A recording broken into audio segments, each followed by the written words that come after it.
Ya,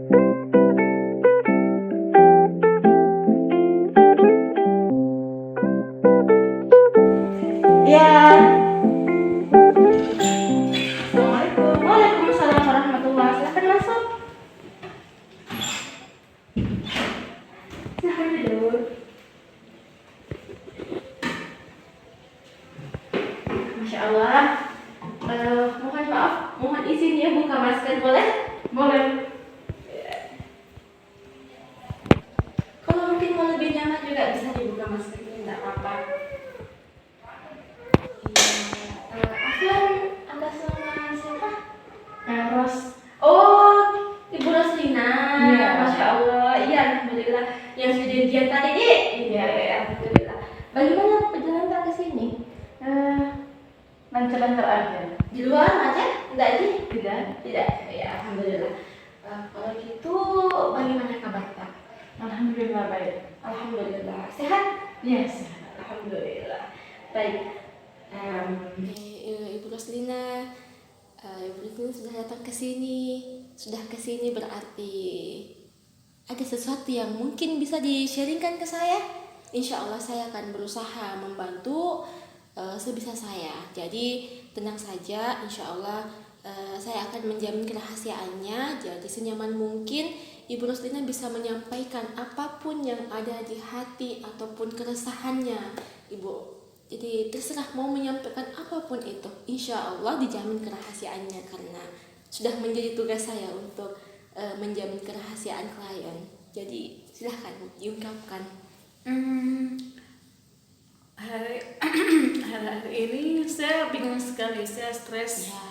mengenai masalah dalam keseharian saya, terutama sekarang kan ya baru selesai pandemi dan memang masalah keuangan pasti jadi masalah besar untuk Iya, sebagian betul, orang, betul. termasuk saya sendiri. Iya. Jadi gimana ya? Ada apa dengan keuangan tak? Saya Sama dengan yang lain? Saya memang mengenai keuangan untuk manage keuangan memang saya sangat susah. Apalagi untuk mengatur pengeluaran pemasukan, saya orang yang tidak bisa dalam hal ini dan ini sudah menjadi masalah saya baik sebelum pandemi sebenarnya. Selama ini saya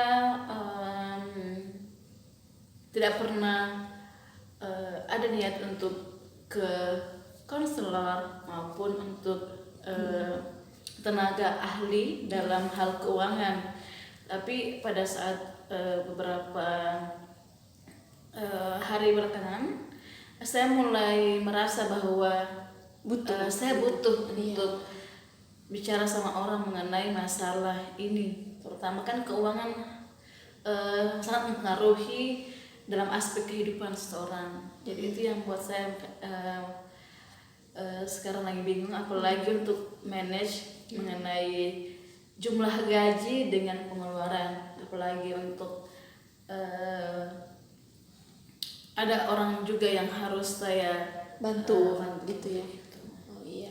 Oke, mohon maaf atas nama Ibu Roslina. Saya konfirmasi kembali di data Tata itu pekerjaan tak sebagai seorang guru, Iya. betul? Iya, sebagai seorang guru. Mungkin ya saya sudah mengerti bagaimana gajinya ya. Terus bagaimana selama ini kita mengatur keuangan itu? Kalau saya dari segi pengaturan, saya tipe orang yang memang tidak memisahkan oh ya ini untuk uang belanja sehari-hari, untuk beli kuota atau alokasi dana yang lain. Yang jelas ya ketika saya butuh oke, saya ambil, ketika saya membeli sesuatu oke, saya ambil. Dan ya begitu seterusnya. Selesai gaji ya habis juga uangnya. Jadi tidak ada yang ditabung, semuanya habis. Bahkan pun kadang belum gajian sudah habis gitu. Dan itu sudah berulang bahkan dari kuliah pun begitu. Setiap dikirimkan sama orang tua, belum sampai 1 bulan oke habis, atau bahkan pun harus pinjam. Jadi itu yang menjadi masalah sebenarnya bukan masalah yang memang baru tapi sudah lama yang saya hadapi. Ya sebenarnya sih masalah keuangan itu ya bukan hanya Ibu Roslina, banyak orang yang mengalami. Tapi kalau orang sudah menemui kayak konselor, berarti masya Allah kita sudah menyadari bahwa itu sebenarnya sebuah masalah yang besar. Jadi itu adalah kemajuan yang besar untuk Ibu Roslina karena sudah memahami bahwa kita belum mampu memanage keuangan itu merupakan masalah besar bagi kita. Berarti kira-kira bagaimana Ibu Roslina mengatur, maksud saya ketika sudah tidak ada yang bisa kita gunakan, apa yang Ibu Roslina lakukan? Sebisa mungkin pertama biasanya kalau waktu kuliah biasanya saya telepon atau hubungi orang tua lebih dulu untuk mengirimkan. Terus atau minta kalau memang butuh banget dan orang tua belum kirimkan ya minta untuk keluarga sepupu Untuk kasih, membantu gitu ya. membantu dulu. Terus kalau pas kerja ya sisa mungkin kayak uang yang tinggal berapa di ATM ya itu betul-betul yang maksimalkan penggunaannya. Jadi betul menghemat pengeluaran. Sebenarnya kalau saya bukan tipe orang yang memang apa-apa membeli segala yang bukan yang hedon. Membeli semua barang yang bahkan tidak dibutuhkan. Tapi saya lebih kalau ada yang memang untuk kebutuhan, saya biasanya jujur-jujuran di situ untuk kebutuhan yang memang saya butuhkan bukan yang diinginkan gitu. Jadi kayak soal makan biasanya kalau kuliah itu memang saya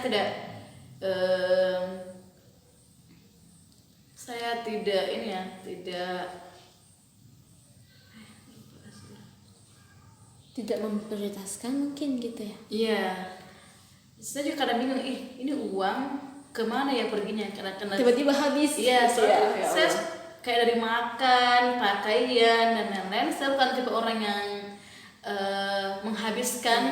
mau menghabiskan uang dalam hal seperti itu.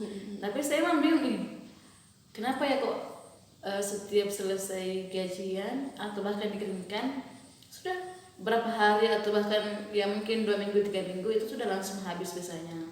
Atau emang uang yang dikirimkan yang gaji berapa juta, misalnya 2 juta atau 1 juta lebih, itu biasanya yang tersisa hanya 200 atau 300, padahal yang saya beli untuk makan dan lain-lain tidak ada. Jadi saya akan bingung ini uang kemana gitu ya. Oh, jadi menurut saya tanyakan ke Ibu Roslina gitu kan, karena bagaimanapun yang mengetahui cara hidupnya ya Ibu Roslina, yang mengetahui bagaimana mengalokasikan itu uang supaya bisa menopang hidupnya ya Ibu Roslina. Jadi saya ingin bertanya, kira-kira gitu, uang atau gaji itu menurut paling penting dialokasikan kemana? Itu sih emang yang jadi masalah bagi saya, skala prioritas. Iya, seperti apa? Juga pusing untuk menentukan skala prioritas keuangan. Ya mungkin yang paling penting prioritasnya kemana dulu ya? Mungkin ke ini ya.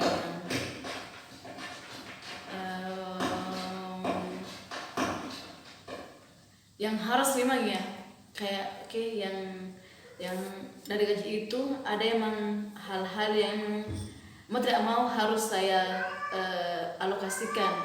Iya. Misalnya mungkin mengirimkan orang tua. Oh berarti apakah saya bisa mengatakan bahwa prioritas ya pokoknya kalau kayak gaji masuk oke, kirimkan orang tua. Iya. Apakah memang itu yang menjadi prioritasnya? Untuk saat ini iya, karena orang tua juga butuh untuk saya bantu dari segi keuangan. Oke, Masya Allah ya, berarti Ibu Sini itu sudah memprioritaskan hal yang sangat baik gitu, karena kan mengirimkan orang tua itu Masya Allah itu pahalanya tak terhitung, apalagi kita memberikannya ke orang tua. Lalu selebihnya itu setelah orang tua itu apa lagi menurut tak? Mungkin setelah orang tua Ya. ya paling yang biasanya pengeluaran yang memang dibutuhkan kayak kuota. Oh iya, komunikasi ya gitu. Iya, komunikasi sama apa ya?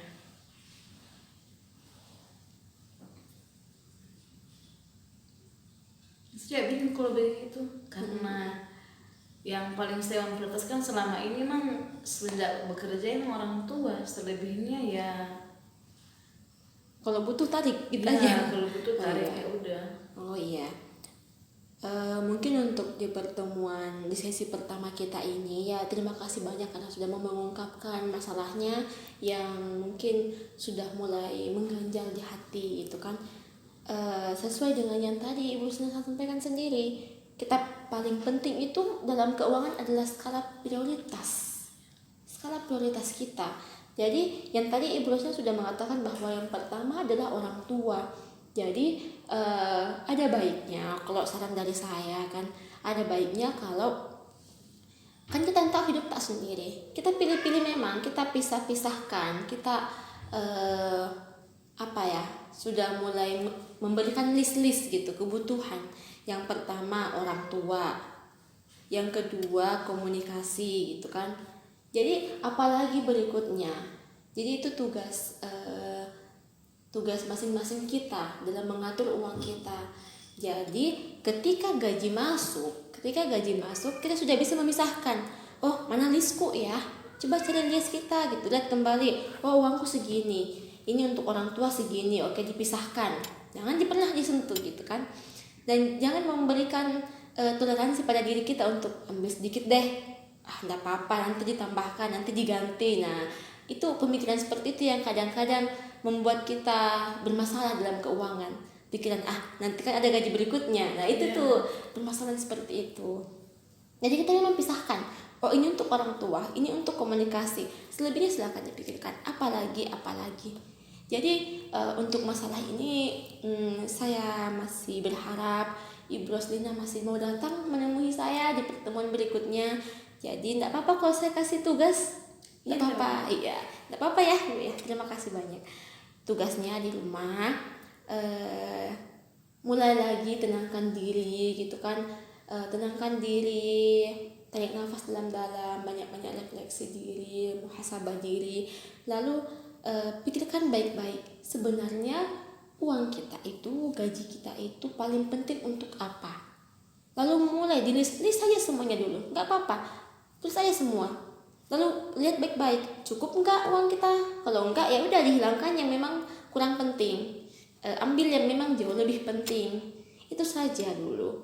Jadi memang kita perlu melis, kalau bisa tulis saja semua kebutuhan kita, kebutuhan tulis saja semuanya. Nanti Ibu Rosnya bisa sendiri memfilter gitu, mengambil oh ini yang paling penting, ini karena mungkin kalau harus memenuhi semuanya gaji nggak cukup gitu kan.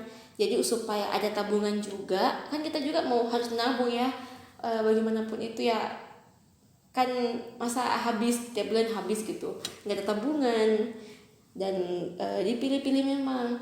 Dan ini untuk hanya saran saya saja gitu ya, saran saya saja, akan jauh lebih baik jika setiap gaji kita sisihkan berapa persen untuk dakwah kita gitu, untuk perkembangan Islam, penyiaran Islam, dan sebagai infak kita gitu kan kepada Islam. Terserah Ibu Roslina mau masukkannya di masjid kah atau di mana saja, memberi orang atau orang-orang yang sedang menuntut ilmu, mungkin menuntut ilmu agama, supaya insya Allah berkah.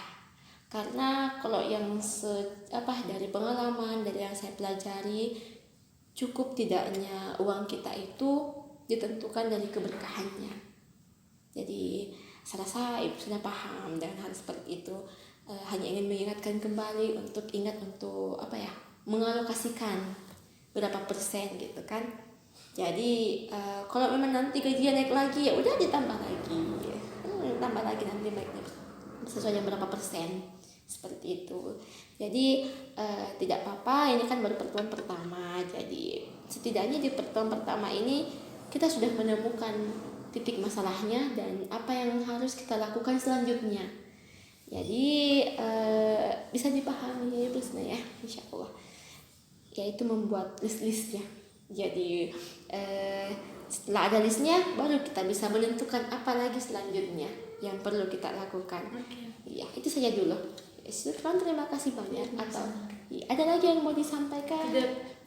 Di luar keuangan pun saya insya Allah terbuka kok, tidak apa-apa, bebas. Mau hubungi saya lewat WhatsApp juga tidak apa-apa, bisa, saya terbuka.